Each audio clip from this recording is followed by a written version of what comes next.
call to order the regular meeting on Thursday, January 16th at 6 p.m. I see a quorum. Can we have a roll call?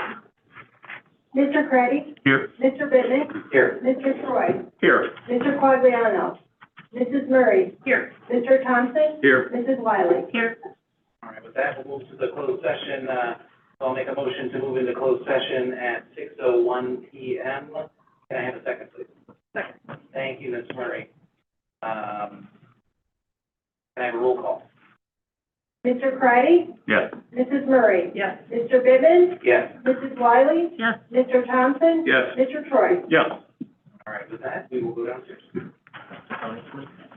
You should be. I think Tony's here, I just don't know.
All right. We will resume the regular meeting on Thursday, January 16th at 7:04 PM. Can I have a roll call, please? Mrs. Wiley? Here. Mr. Peretti? Here. Mr. Troy? Here. Mrs. Murray? Here. Mr. Bittman, Here. Mr. Quagliano? Here. Mr. Thompson? Here. All right, with that, there is action out of closed session, but I'm going to move that after 14.9 on the agenda. So we'll take care of that at the end of the meeting. So we will start off with, we have the high five for the Pledge of Allegiance. So,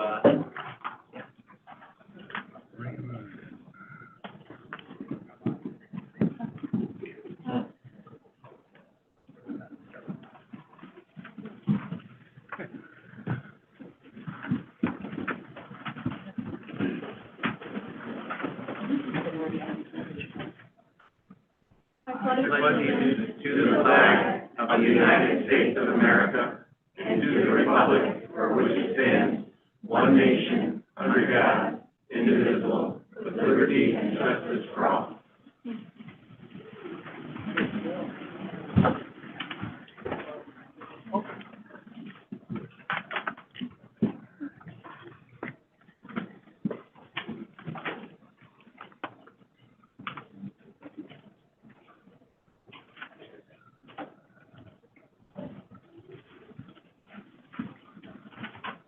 Ms. Barr, who do we have here? Good evening. Well, who we have here are some pretty awesome kids, and these are our January Huntley High Five winners. And just to kind of refresh everybody about what this award is about, these kids were chosen to represent their school because they are continuously representing the district's core values of being kind, respectful, responsible, overall leaders at their school. So tonight I'm going to have them come up one at a time and introduce themselves to you. And after they do that, then I get the honor of reading the nomination because we don't have our superintendent here tonight. So, all right, TJ, do you want to kick us off? You're in.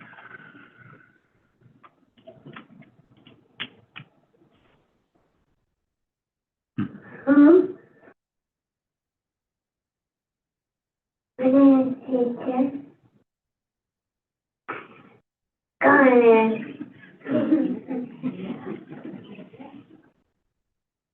Jessica.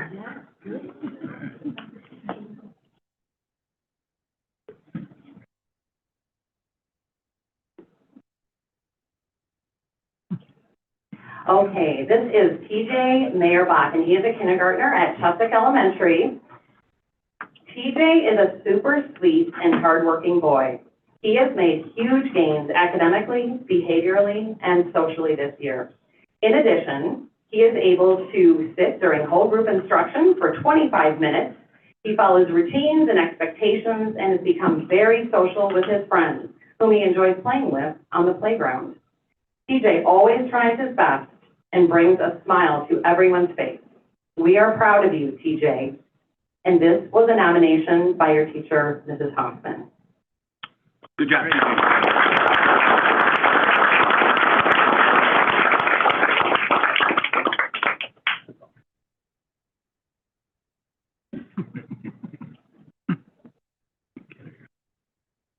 I'm Madison 09, third grade from Conley Elementary.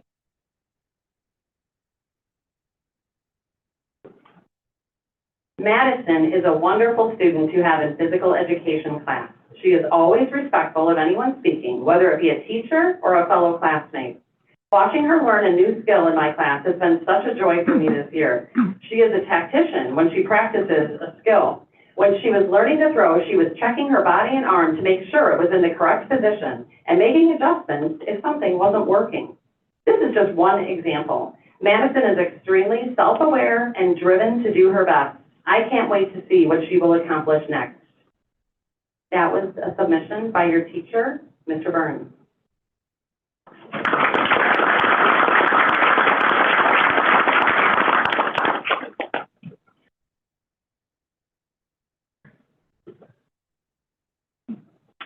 My name is Oliver. I'm from third grade in Lindsay Elementary.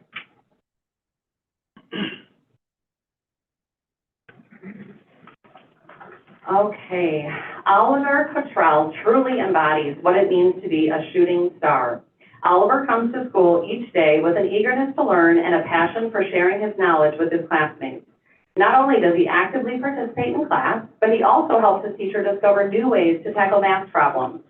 When supporting his classmates, Oliver exemplifies respect and kindness, showcasing the values we strive to instill in our school community. He is a perfect example of how hard work, kindness, and a willingness to learn from others can be contagious. We are so proud of you and grateful to have you as part of our Legee family. Keep shining bright, Oliver. And this is by your teacher, Mrs. Gronke.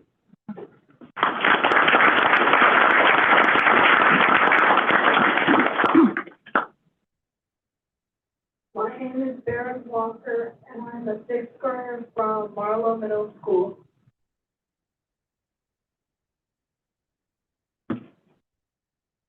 Whenever I am working with Barrett, he is quick to offer support to his peers. He's reassuring to others, and he tries to include others in activities. Barrett tends to keep to himself during the school day, but he shines during small group settings. He joined cross country this year and regularly asks his peers to join too. Barrett also strives to do well in his classes and maintain a growth mindset even when he faces challenges. He is excited every week that he can join Fun Friday in his pod by having his good grades. It's a lot of fun working with Barrett this year. And this was a nomination from your sixth grade social worker, Chelsea Chardello. You know her?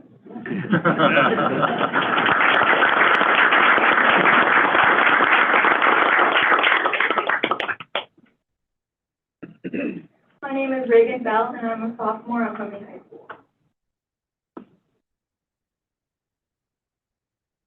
Reagan is amazing and truly embodies the Raider way. She brings positivity to the classroom by greeting me with a smile each day and engaging in meaningful small talk, a rare and appreciated quality. Beyond the classroom, Reagan demonstrates her dedication by volunteering her time to RAD, Recognizing American Diversity Club, and consistently giving 100% effort to everything she takes on. Her enthusiasm and commitment make her an absolute pleasure to have in my English honors class. You probably know who wrote that. Okay. Congratulations.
As they come up and take the picture, don't be bashful, parents. You can come up close.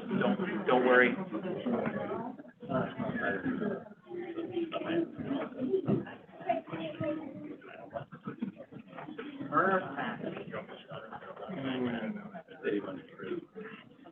Right. Perfect. Very nice. What? What? You hold your certificate out, TJ? Yes, then we can see it. Perfect. 1, 2, 3. Nice. Now you folks want to take your picture too, okay?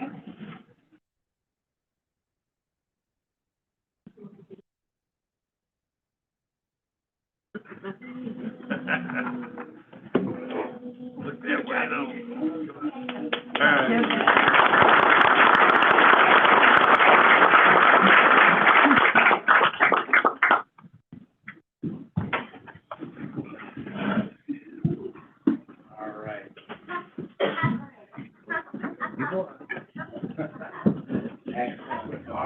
So next we have Dr. Phelan for some student recognition.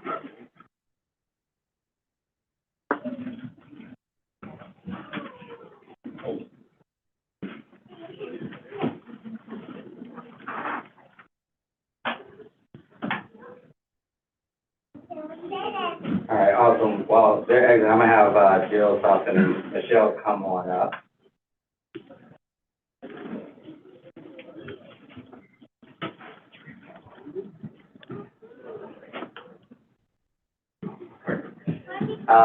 Good evening. I have a couple of recognitions this evening to be able to share. It's so great to always stand here at the podium to share just some of the academic successes, especially when we talk about like standardized testing and something that is like a mountain for many of our kids just to go through, no matter if they're like well prepared, if they're like, I don't know if I'm gonna be able to do this thing. But our kids always come in and perform, and it's always great to be able to stand here to just share some of those accomplishments. And so I have Jill, Sawson, and Michelle, who they took the PSAT, NMSQT, and the PSAT, NMSQT is a National Merit Scholarship Qualifying Test. Just so you know, it's a standardized test that high schoolers usually take. They can take it in either 10th or the 11th grade. They take it in the 11th grade for us here. And it really serves as practice for the SAT. However, the second part of this test, the NMSQT, actually allows our students to receive scholarships at the national level. And as they go through this merit scholarship program and receive money for college, they kind of move up this continuum. There's a lot of people that get entered. There's over 100,000 students that get the qualification and then narrow it down to like 50 and like 25,000, and there's the finalists. And so this year we have had students who were listed as semifinalists. And so Camille Bahamundi, Alyssa Bonner, and I'm sorry, I'm on the wrong one, sorry. Jill Dilbeck, Sawson Shake, and Michelle Sobolewski are three of our recognition for this year. And I just want to say congratulations to their hard work. And even though we've moved to the ACT, there are students who still will take the SAT and PSAT and MSQT at other locations just because of the access. And depending on where they're going, there are some schools that still accept that. And so our students are well engaged in that, and I want to recognize them today. So congratulations.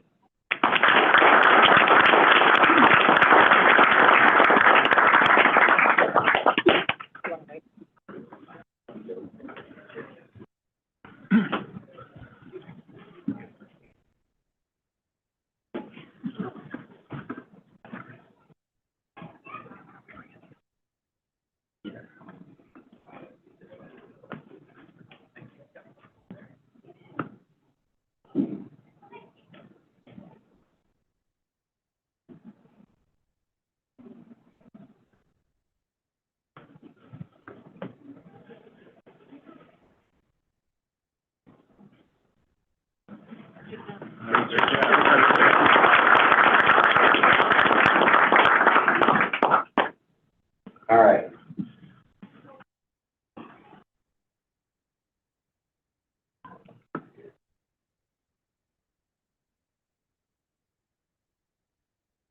I'm gonna have my other three come up. I'm reading off the two papers here, guys. You think I'm not nervous about this.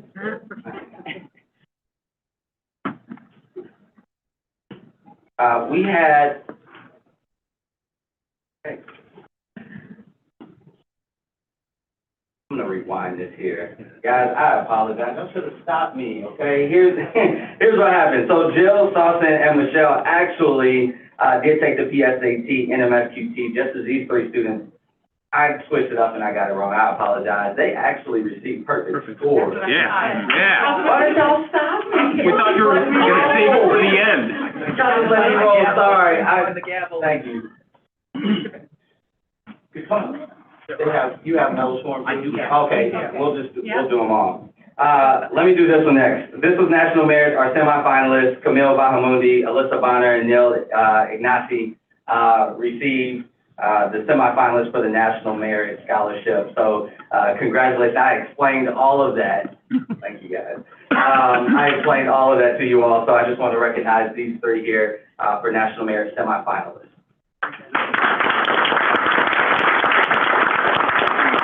Dr. Beaver, I believe that means that if they are a national merit semifinalist, there's a cut score the state of Illinois gives, and they achieve that score. So it's super exciting. The cut score changes each year based off of how our students do. And so each state kind of has a different cut score, but congratulations, that's a huge, huge accomplishment. We're so proud of you guys. Yeah. Absolutely.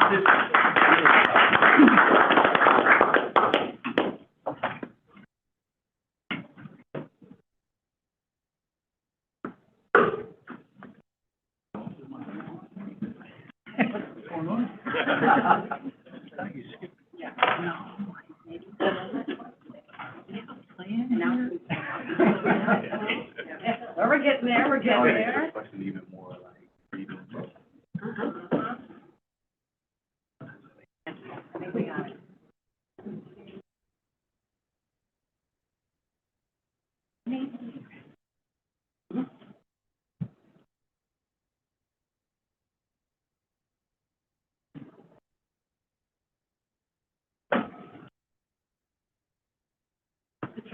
Congratulations. I'm going to actually have all six of our students come on up. Okay, okay. And then we might bring you that.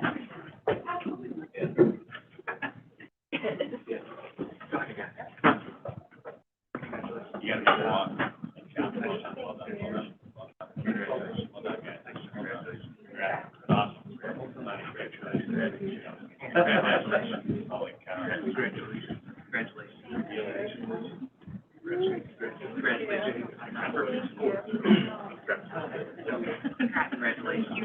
Huge accomplishment. Congratulations. Huge accomplishment. Congratulations. Very well done.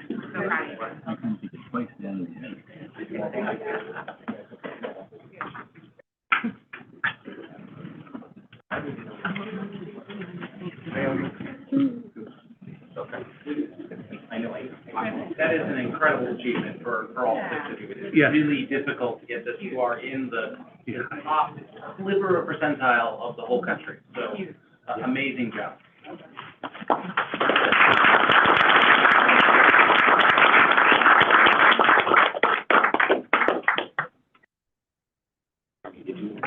Then move to number 6, public comment. I have one.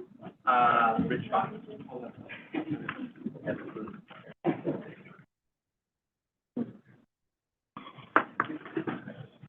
Good evening, thank you. My name is Rich Bobby. Green light, there you go. Thank you. Good evening, thank you. My name is Rich Bobby, and I wanted to come here, thank Ms. Lombard, who is sitting right there, as well as Ms. Gill and their team for the successful new Vine Street location for the light program. That is a profound move. My world that I work in, that is a major move that I know took a lot of hours, effort, time, dedication of resources, staff, time to make that happen. And I believe it will relate to tremendous positive outcomes for those students that are in that program. In my world where I work, the biggest concern that families have, parents that I speak to, is the day that the bus stops coming for their loved one when they have an intellectual and developmental disability. They hit that magic age of 22. And what you've done with the LIGHT program is raise that bar so that those individuals, when they reach that age, will not have that same cliff that so many other kids have in the state. And truly it's going to make a meaningful difference. With that, not only is it being in a new location, we've had the privilege of touring the LIGHT program some time ago, I was at Marlowe, is that you are challenging this notion of giving the illusion of inclusion and actually creating meaningful inclusion. So simply just wanted to say thank you, Ms. Lombard, Ms. Gill, and all the team that made this happen for making the LIFE program a success. Thank you. Thank you for the comment.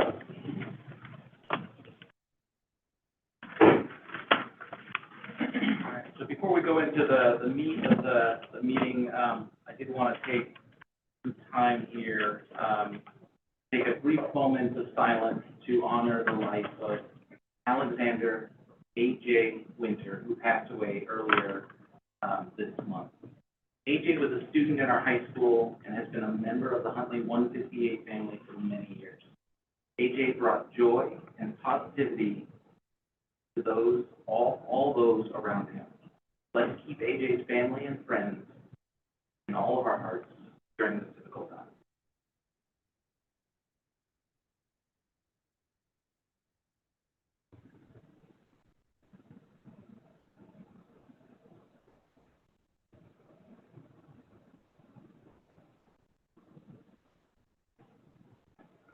Thank you. All right, so we will move to number 7, revision and adoption of the agenda. So to adopt the agenda as presented, adding 1410, which will be action out of the closed session that we'll discuss at that point. Can I have a second? Second. Thank you, Mr. Quagliano. All in favor? Aye. All opposed? All right, the motion passes by voice. So we will move on to number 8, Assistant Superintendent Learning and Innovation, Dr. McCrimmon. Good evening. Tonight I do have a couple of highlights from my memo that I put to the board packet to update you on. We just finished up our final full institute day of the 24-25 school year. I had to check my date. On Monday, January 6th, and it was a great time of some learning for our staff. We just sent out our professional learning feedback survey to staff today, actually, and some of the preliminary data that we're collecting from that is, are we meeting their needs of the things that they are asking for? And the initial feedback is saying we were on target again. And so our early childhood staff really focused on some block play and how to include kids within the classroom and through a play-based learning approach, which is developmentally appropriate for our 3- and 4-year-olds.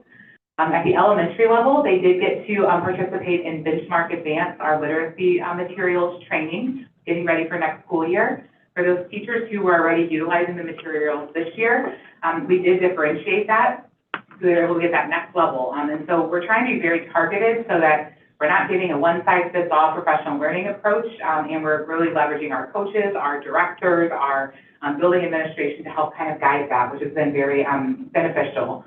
Our kindergarten staff actually got to spend a morning with Ms. Moan, our director for elementary curriculum, and they really focused on some early literacy skills at the in phonemic awareness, which is important for our kindergarten learners. And our special education staff spent some time engaging in some professional development that was targeted to their direct needs, focused on how to write goals within IEPs connected to literacy. And so they found that time to be very valuable. Our ECC to 12 self-contained staff did get to collaborate in a vertical articulation meeting led by Ms. Gill to talk about some of the instructional programs that were going on. And then our K-12 English learner staff did have their own time to collaborate together across the district. And then our middle and high school teachers did finish some more focus on literacy and how that looks within their content areas. Our middle school staff dove into the IAR data again from last year to help try and figure out what we need to tweak within our instruction to meet our students' needs, because we have 4 more months with them to try and increase those scores. And then our high school staff began to review some semester 1 final assessment data to take a look at what's working, what's not, and seeing if we need to tweak some of our semester 2 tasks. And so the LIFE program also got to meet to work on their program improvement plan. And so a lot of things are going on, but it was a great time to be able to get our teachers back into schools and have that time to just focus on their own professional learning and the collaborative conversations. So thank you guys for the continued support of those days and that time. And then I just put an update in there about just the assessments that are starting to come up this spring from the state level. Our access test for ELLs, our science assessment, the DLM, which is our assessment for our students with cognitive disabilities, the IAR, and then the ACT and pre-ACT. And so right now we're trying to really help make sure that we integrate our test preparation for our students so that they're not surprised at the manner in which they're going to take a test in an authentic way without it just being standalone test prep. But we know that that's important. And so wanted you guys to see those dates. And then we have been working on our school improvement process as our winter data comes in. Our teams are all meeting together to start to break down that data and to decide which kids might need different interventions, maybe which courses they might need to be readjusted into based off of what that data is saying, and then to also tweak our school improvement goals. Positive is quite a few of our building principals have met their end-of-year reading and math end-of-year goals already, so they're having to stretch themselves a little bit more, which is exciting. And so those conversations are happening right now, and we like to see that. And then finally, Ms. Lombard did go ahead and put her attendance and enrollment update into this report, so you guys can take a look at that. And we are down 10 students from December, but we're up 72 from the 6th day of school. And you can see that our attendance did take a little bit of a hit with all of the different illnesses going around, which we expected. But we are very excited to see that we are up, let's see, from 49% having no absence issues last year to 57 still. So we're trending higher, and as we get through these winter months, we know illnesses are going to happen, and if students are sick, they need to stay home because they don't want to spread the illnesses, but we will continue to see that number increase. If you have any questions, I'm happy to answer any of those about the report. Any questions? All right, thank you, Dr. Murphy. Number 2. Yeah, so the next one we have is just also an informational report just about summer school. Ms. Gill and myself, along with the Learning and Innovation team, have begun the plans of planning for summer school, which is hard to believe. So it will be housed for elementary over at Chapwick Elementary School this summer, and then the high school does house our middle school and our high school summer school. We work together with Mr. Lindquist to identify a location that will be least impacted by different improvement efforts over the summer with buildings and parking lots and all the different roofs and all the things going on. So we collaborate on that. The biggest change that we have for next year is during COVID, we were able to have some funds from the ESSER grant. That grant did run out last year. So as a part of that, we did create an online option for students to take some tutoring over the summer. We saw during 3 years ago, it was more well attended. Last year, it was not very well attended, so we are not going to continue the tutoring part of that. We will continue some online courses for kids at the high school level who are taking get-ahead classes and blended classes and all of that. But for the sake of just some tutoring, we weren't seeing the attendance happening. We also had some staff. It's hard to staff some things over summer because teachers want to take some time off as well. So we just thought that that's not fiscally the most responsible. We weren't seeing the return on our investment, so we did remove that from our offerings. But we are also looking at our criteria when we're identifying our students for summer school for next year. And at the K-8 level, it's really our students who are receiving Tier 2, Tier 3 interventions are the ones who we try to target to invite to summer school. That includes any student who might have a functional IEP that does not qualify for ESY as well, which is a change and very exciting that we're offering that this year to all students. We've had that gap the last couple of years. And then at the high school level, it's really credit enhancement and credit recovery. So get-ahead courses and for students who need to make up some credit. There are going to be 2 sessions at the high school level. One that will be fully in person and blended at the first session, and the second session is mainly blended courses. And we do take the day off for Juneteenth and the 4th of July throughout those. So if you have any questions, we're happy to answer them. I have one question around the summer school. So my understanding, which is maybe incorrect, is that the folks who want to go ahead and take additional classes, right, to get ahead, that they fill up very quickly. Is that true? And is there a way to kind of expand on that, or do I don't look at the data. This was just what I was. No, I think there's some truth to that. So we try to offer as many as we can. We also can only offer as many as staff are willing to or able to teach. And so there are a couple of the heavy hitter courses. Human Geo is one that sometimes has a lot of kids interested in it. We might not be able to offer as many sections as we can. So that's why we've tried to keep the 2 sessions there because we hope we can catch some more people in that July session. Most kids actually want to do it in June, not July. So we try as much as we can to offer, but you're not wrong. It's just the part about if we have enough staff, we will offer it. Yeah.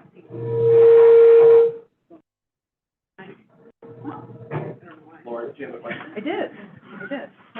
Can you remind me, I know you said this before, but I'm forgetting, how do you qualify for credit recovery?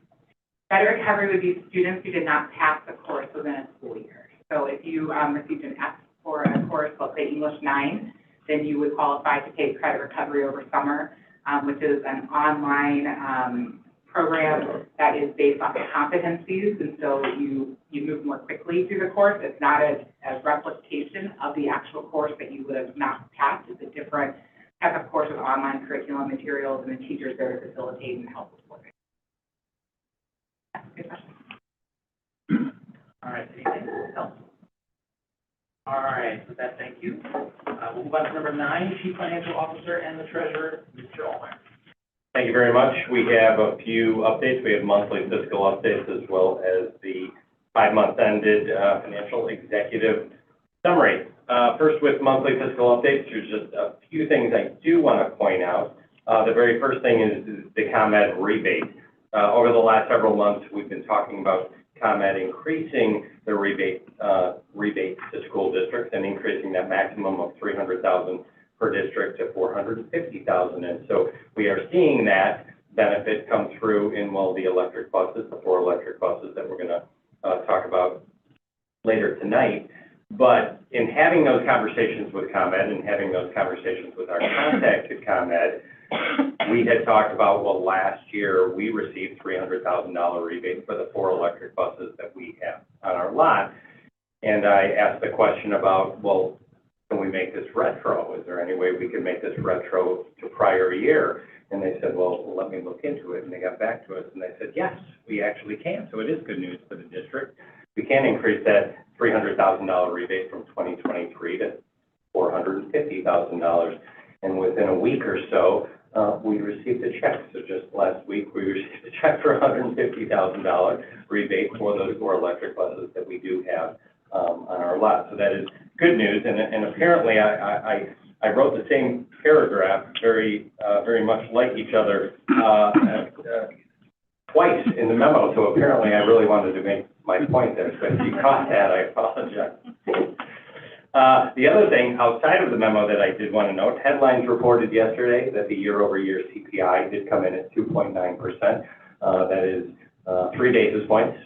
We were expecting it to come in anywhere from 2.6 to 2.4 to 2.6. It did come in at 2.9. Historically, we have seen a slight decrease typically in the months of November and December, but year over year, December came in flat, and year over year, CPI ended up being 2.9%. So we will reflect that in next year's budget, but that will impact a little bit of the current year budget. So you'll see that when we present the 5-year plan and the FY26 budget. So I did want to share that news as well. Any questions on any of the fiscal updates? No. Okay, moving forward to the financial executive summary, the 5 months ended November 2024. Nothing really out of the ordinary. Salaries and benefits continue to track at 42%. As you can see on the face of the page there, overall expenses at 42%. Where you're seeing, obviously, the lack of revenue on the federal side, nothing to be alarmed at. That's usually on a reimbursement basis. So as we file for grants, we will receive those funds.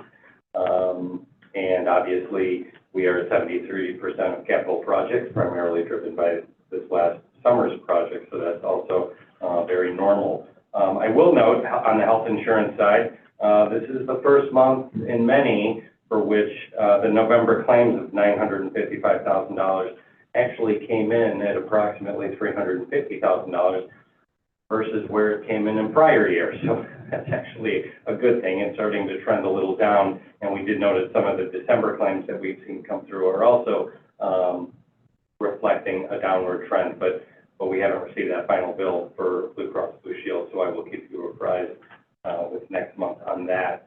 If you were looking at the dashboard, I did want to note a few items. CPPRT is at only $154,000, so it looks like it's only 19% of budget, but we do have 7 more payments on an annual basis We received 8 payments from the state of Illinois for CPPRT. We have 7 more to go, so it's not that unusual that the first payment or 2 for the year are low. So I did want to point that out. Interest earnings are also trending a little low at 31%, but that's also a reflection of when investments come up. So that is not a straight line number. It's not a monthly number that we calculate based on all our investments. As investments come off, as our CDs come off and they ladder off, that is when we will recognize that revenue and or at year end. So nothing to be alarmed on that line item either. Did want to point out the impact and transition fees. We're at 87% of budget, looking very strong there, especially coming into the spring season where there are a lot of permits being pulled, typically in the months of January and February for groundbreaking in March. So we expect that number to climb much higher than 100%. So that's also good for the district. So I did want to point those line items out. Other than that, I'd be happy to answer any questions you may have. Any questions? Okay, no questions. Thank you. All right, and with that, we move on to number 10, the Assistant Superintendent of Special Services. Okay. Very happy to share with you that last weekend we had our 2 Special Olympics team, our high school team and our junior team, compete in their regional event. So all of our athletes did amazing, and our high school team, first ever time they're a team, took first, and we'll be heading to state in March 7th through the 9th in Bloomington Normal. So I'll keep you posted on that, but very excited and proud we were able to celebrate with them this week with their team pizza party. So we appreciate the support. I know you were there, Mr. Pittman, texting updates, so they appreciated the support, and we're really excited for them. So I'm sure they'll do well in March. And then lastly, wanted to share with you some events we're leading this month, which we're, obviously really proud of. January 22nd, we're bringing in Mark McCabe from the Illinois Assistive Technology Program to talk with our families about ways they can use technology for their home and employment to make those spaces more independent for our students and individuals with disabilities. So we're excited to host him. January 27th is the long-awaited ribbon cutting ceremony at Vine Street. So excited. From 5 to 8, there will be an open house. 5:15 is the ribbon cutting ceremony, and it's just going to be a remarkable event, and we're very excited about that. And then finally, January 29th, our department is hosting the Mental Health and Wellness Fair. We're hosting it at the Huntley Park District, where we'll have over 30 businesses come to support our families across the district with mental health services, wellness, financial aid, support groups, and youth programs, things that really can support to meet that all families experience from time to time. So we're really excited to be hosting this event. Our social workers have really done a nice job. A couple of them have really led some work in partnership with Jill Shadle, our family engagement liaison, to make sure that it's really targeting a lot of what our families are needing. So we're just really excited to share the events that we're leading, and welcome any questions or thoughts or. I guess I'll just comment on the games. I saw 3 out of the 4 games at Jacobs this weekend, and the high school games in particular were competitive. We came back from 10 down in one of the games, and it was kind of exciting, and we almost came back in the second one. And it was quite exciting to kind of see that, and it was really good to see all the staff that was there, and there were staff that came just to watch the kids play, and so it shows the dedication of the staff. So, and I'm really looking forward to opening the Vine Street, and would echo what Mr. Bobby said earlier, right? This is a long time coming, and I'm excited to see what we have. Thank you. That, and we'll move to number 11, Director of Communications and Public Engagement, Ms. Moore. Hi there. First, I guess maybe I submitted the FOIA report from last month. We had 3 FOIAs. 2 of those were commercial FOIAs. Just wondered if anybody had any questions on those. And then I also submitted a communications dashboard. And this is a new thing, but it's a really great tracking tool for me and my team to, kind of look at all of the communications and engagement efforts that are out there and monitoring how we're doing. And as we look at those numbers from month to month, I'll be submitting that for you to look at as well. but it just allows us to be nimble and to change our approach, change our strategies if we see the numbers going in the right way or in a different way. So any questions on that? I'll just point out that the number one post, I think, was the Huntley Hurricane basketball team. Yeah, it was. We'll try that again. We got some more news to share. Pretty cool. So if there are no questions on that, then I was going to mention a couple of the upcoming events, but Katie Gill already covered those, and we are super excited about that. Yeah, stole my thunder, but it's super exciting. On behalf then of our superintendent, who is not with us here tonight, is it okay if I move into the donations first? Okay. So I get the honor of thanking several community partners for basically investing in our schools. So we'd like to thank the Sun City Sunflower Garden Club, who donated $500 for unpaid lunch balances for students in need. The Huntley Festival Foundation, who donated $500 to the Light program. The Platte Hill Nursery paid for a $250 sponsorship for Huntley High School wrestling. And then ComEd donated $1,250 to Huntley High School's incubator class. So we'd like to thank all of those organizations for what they're doing for us. All right, with that, thank you. Number 12, O&M updates, Mr. Lindquist. Good evening. I have no further updates to add. However, I would like to comment on the FMX work order report, that I have triple checked these numbers, and they equal up to 28.5. They average out to 28.5 work orders per person on this report. No further questions on the updates? So I don't want to put you on the spot, but there's maybe something to look at. There was an update on the solar field. Yes.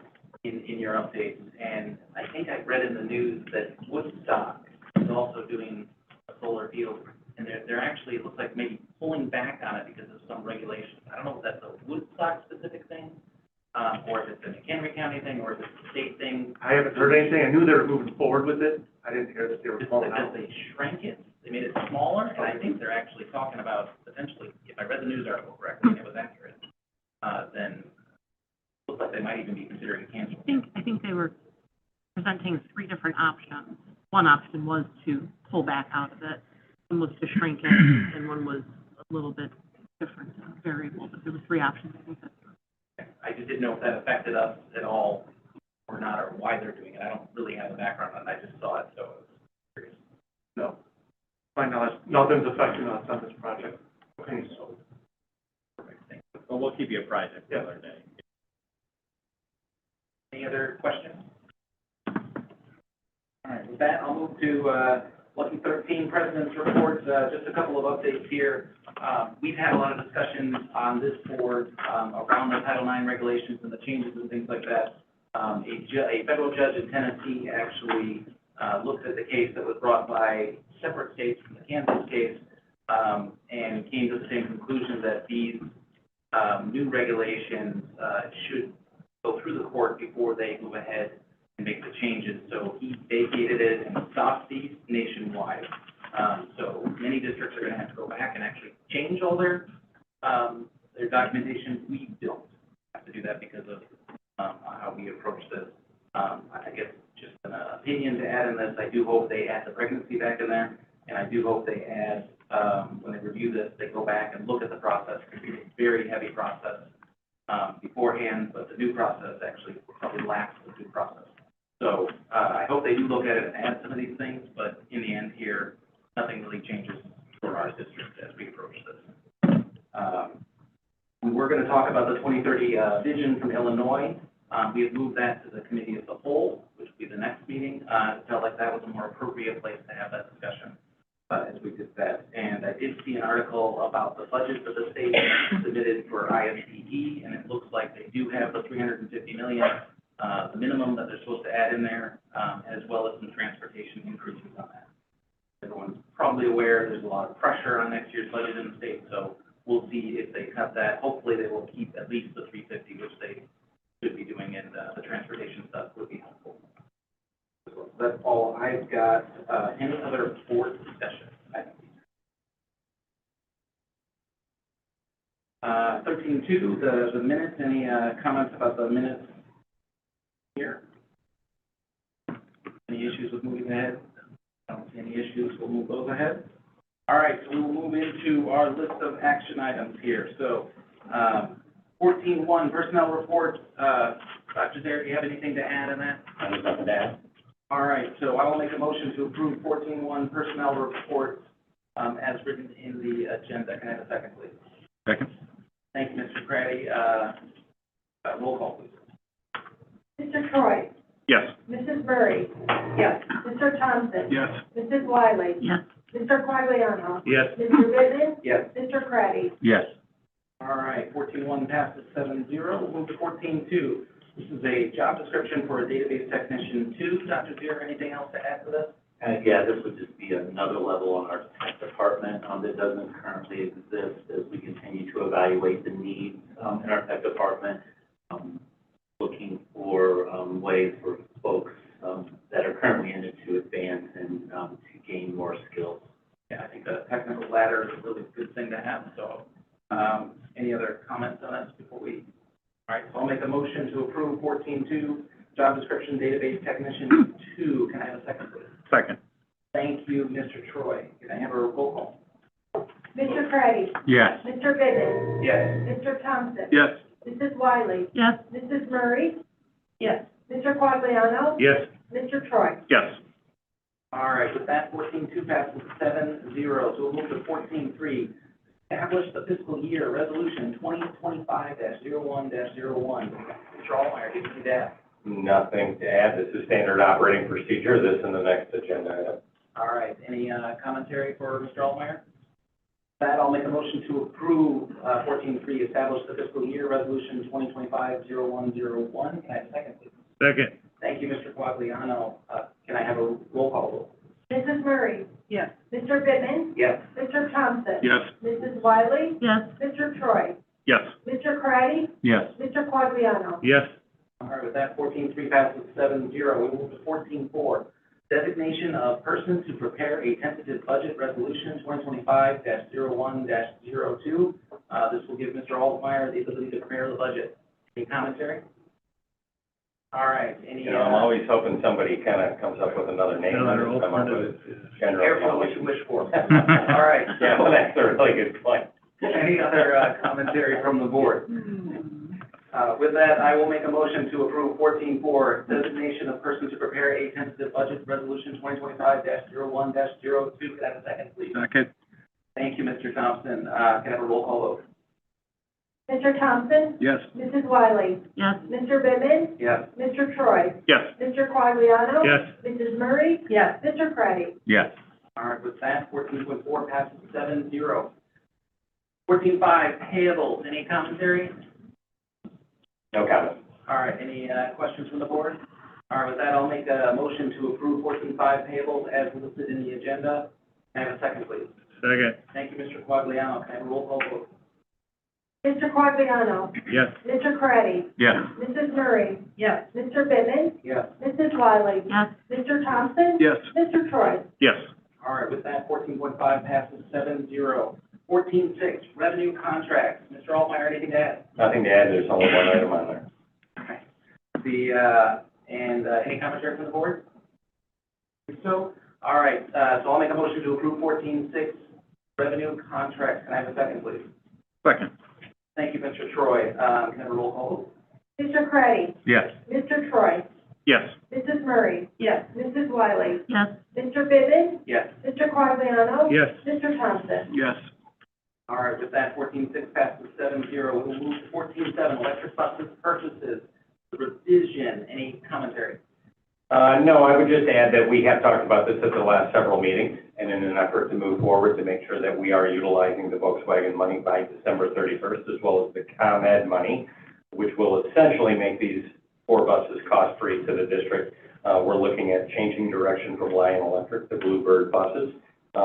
We currently have 4 Bluebird buses. We are very pleased with the buses we have, and we feel this is the right way to go with the current hand we've been dealt. So, thank you.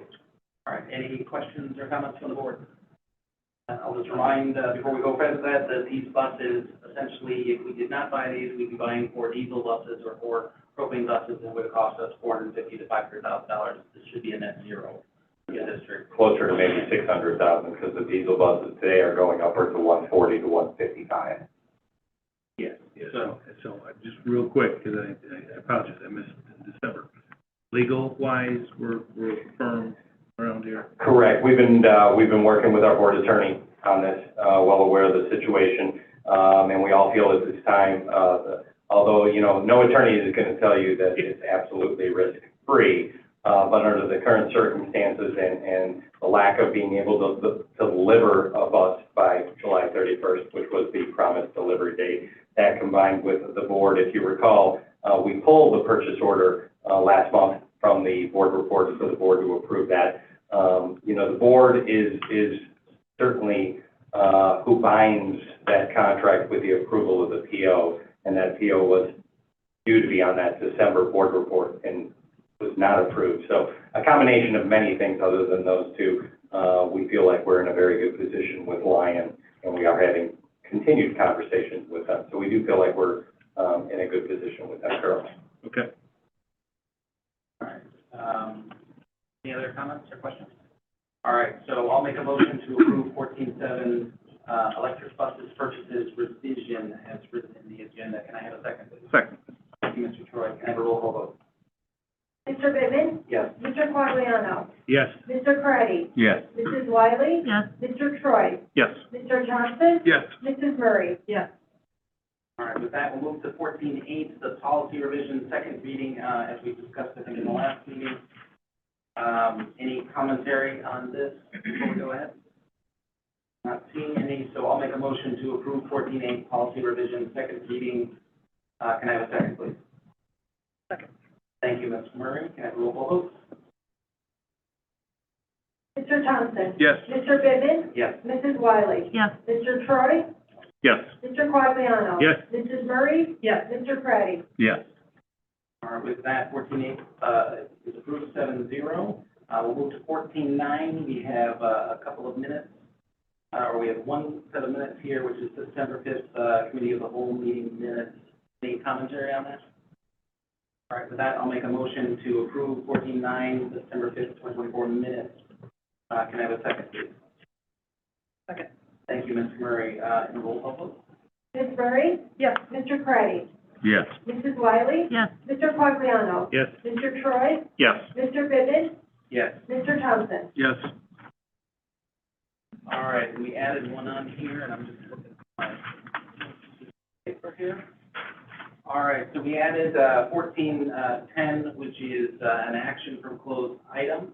So I move that student 2025-01 be expelled, held in abeyance, conditional of acceptance and successful completion at the Regional Safe School, Evergreen Academy, or another district-approved placement for the remainder of the 2024-2025 school year.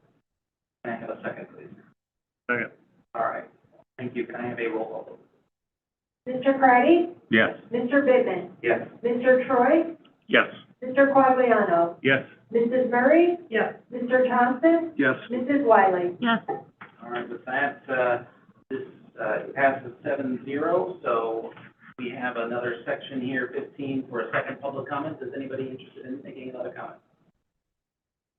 All right, with that, we will move to number 16, adjournment. So I'll make a motion to adjourn the meeting at 7:57. Yeah. Thanks. Okay. Thank you, Ms. Wiley. All in favor? Aye. All opposed? Meeting adjourned. Thank you.